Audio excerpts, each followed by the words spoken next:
एक वो भी वक्त था जब दुकानदार के पास खोटा सिक्का चला देना ही सबसे बड़ा फ्रॉड समझा जाता था।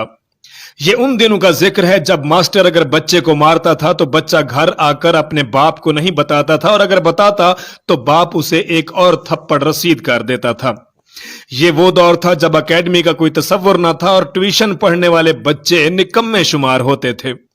बड़े भाइयों के कपड़े छोटे भाइयों के इस्तेमाल में आते थे और ये कोई मायूब बात नहीं समझी जाती थी। लड़ाई के मौका पर कोई हथियार नहीं निकालता, सिर्फ इतना ही कहना काफी होता था कि पुत्र चल मैं तेरे अब्बे नू दसांगा। यही सुनते अक्सर मुखालिफ फरीक का खून खुश्क हो जाता था। उस वक्त के अब्बा जी भी कमाल के थे।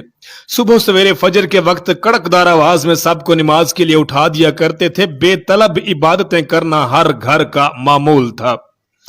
किसी घर में मेहमान आ जाता तो इर्द गिर्द के हमसाए हसरत भरी नजरों से उस घर को देखते और फरमाइशें की जाती कि मेहमानों को हमारे घर भी लेकर आएं।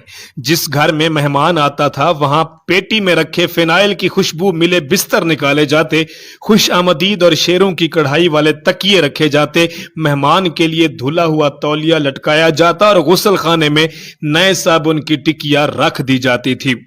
जिस दिन मेहमान ने रुखसत होना होता था तो सारे घर वालों की आंखों में उदासी के आंसू होते थे। मेहमान जाते हुए किसी छोटे बच्चे को 10 रुपए का नोट पकड़ाने की कोशिश करता तो पूरा घर उस पर एहतजाज करते हुए नोट वापस करने में लग जाता। ताहम मेहमान बहर सूरत ये नोट देकर ही जाता। शादी ब्याहों में सारा मोहल्ला शरीक होता था और शादी गमी में आने जाने के लिए एक जोड़ा कपड़ों का अलहदा से रखा होता था जो उसी मौका पर इस्तेमाल में लाया जाता। जिस घर में शादी होती उनके मेहमान अक्सर मोहल्ले के दीगर घरों में ठहराए जाते।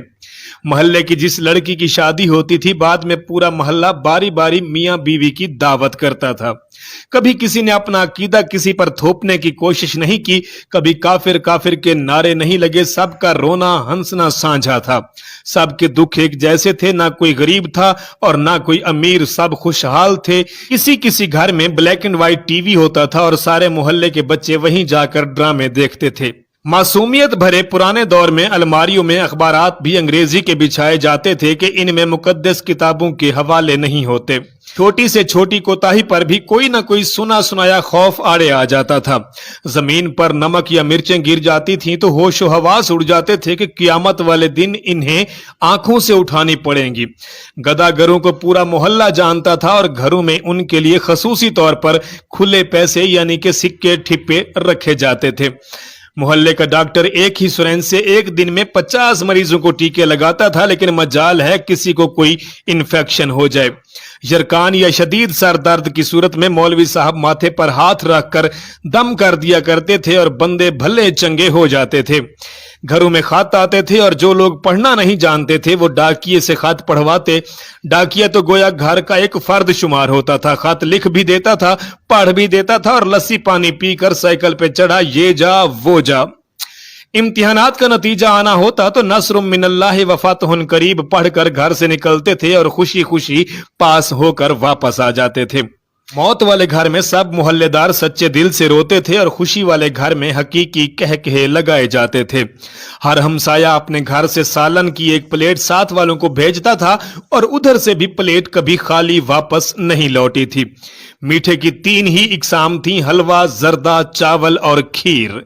आइसक्रीम दुकानों से नहीं बल्कि लकड़ी की बनी रेहड़ियों से मिलती थी जो म्यूजिक नहीं बजाती थी।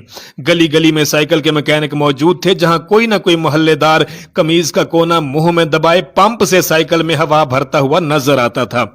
न्याज बढ़ती थी तो सबसे पहला हक बच्चों का होता था। हर दूसरे दिन किसी न किसी गली के कोने से आवाज आ जाती कि कुड़ियो मुंडियो शय वंडींदिए ले जाओ, और आन की आन में बच्चों का जम्मे गफीर जमा हो जाता और कई आवाजें सुनाई देती कि चाचा मेरे पाईदा हिस्सा भी दे दियो।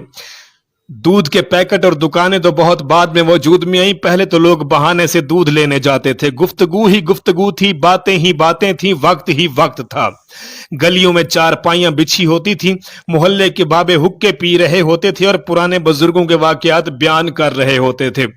जिन घरों में टीवी आ चुका था उन्होंने अपने दरवाजे मोहल्ले के बच्चों के लिए हमेशा खोल के रख दिए। मिट्टी का लेप की हुई छत के नीचे चलता हुआ पंखा सख्त गर्मी में भी ठंडी हवा देता था। फिर अचानक सब कुछ तब्दील हो गया, हम कदीम से जदीद हो गए। अब बावर्ची खाना सीढ़ियों के नीचे नहीं होता, खाना बैठकर नहीं पकाया जाता, दस्तरखान शायद ही कोई इस्तेमाल करता हो। मंजन से टूथपेस्ट तक के सफर में हमने हर चीज बेहतर से बेहतर कर ली है, लेकिन पता नहीं क्यों इस कदर सहूलतों के बावजूद हमें घर में एक ऐसा डब्बा जरूर रखना पड़ता है जिसमें डिप्रेशन, सर दर्द, ब्लड प्रेशर, नींद और विटामिन की गोलियां हर वक्त मौजूद हों। 1950 से 1999 में पैदा होने वाले हम खुश नसीब लोग हैं, क्योंकि हम वो आखिरी लोग हैं जिन्होंने मिट्टी के बने घरों में बैठकर परियों की कहानियां सुनी। हम वो आखिरी लोग हैं जिन्होंने लालटेन यानी कि बत्ती की रोशनी में कहानियां भी पढ़ी। हम वो आखिरी लोग हैं जिन्होंने टाटू पर बैठकर पढ़ा, बल्कि घर से बोरी तोड़ा लेकर स्कूल जाते थे और उस पर बैठते। हम वो आखिरी लोग हैं जिन्होंने बैलों को हल चलाते देखा। हम वो आखिरी लोग हैं जिन्होंने मिट्टी के घड़ों का पानी पिया, बगैर बिजली के ट्यूबवेल देखे, नहाए, गांव के दरख्त से आम और अमरूद भी तोड़कर खाए, पड़ोस के बुजुर्गों से डांट भी खाई, लेकिन पलट कर कभी बदमाशी नहीं दिखाई। हम वो आखिरी लोग हैं जिन्होंने ईद का चांद देखकर तालियां बजाई और घर वालों, दोस्तों और रिश्तेदारों के लिए ईद कार्ड भी अपने हाथों से लिखकर भेजे। हमारे जैसा तो कोई भी नहीं, क्योंकि हम वो आखिरी लोग हैं जो गांव की हर खुशी और गम में एक दूसरे के कंधे से कंधा मिला के खड़े हुए। हम वो लोग हैं जो गले में मफलर लटका कर खुद को बाबू समझते थे। हम वो दिल फरेब लोग हैं जिन्होंने शबनम और नदीम की नाकाम मोहब्बत पे आंसू बहाए और अंकल सरगम को देख के खुश हुए। हम वो आखिरी लोग हैं जिन्होंने टीवी के एंटीने ठीक किए, फिल्म देखने के लिए हफ्ता भर इंतजार करते थे। हम वो बेहतरीन लोग हैं जिन्होंने तख्ती लिखने की स्याही गाढ़ी की, जिन्होंने स्कूल की घंटी बजाने को एजाज समझा। हम वो खुश नसीब लोग हैं जिन्होंने रिश्तों की असल मिठास देखी। हमारे जैसा तो कोई भी नहीं। हम वो लोग हैं जो रात को चारपाई घर से बाहर ले जाकर खुली फिजा में जमीनों में सोए, दिन को अक्सर गांव वाले गर्मियों में एक दरख्त के नीचे बैठकर गप्पे लगाते, मगर वो आखिरी हम थे। कभी वो भी जमाने थे, सब सहन में सोते थे, गर्म मिट्टी पर पानी का छिड़काव होता था, एक स्टैंड वाला पंखा भी होता था। लड़ना झगड़ना सबका इस बात पर होता था कि पंखे के सामने किसकी मंजी ने होना है। सूरज निकलते ही आंख सबकी खुलती थी, ढीठ बनकर फिर भी सब ही सोए रहते थे। वो आधी रात को कभी बारिश जो आती थी तो फिर अगले दिन भी मंजी गीली ही रहती थी। वो सहन में सोने के सब दौर बीत गए, मंजियां भी टूट गई, रिश्ते भी छूट गए।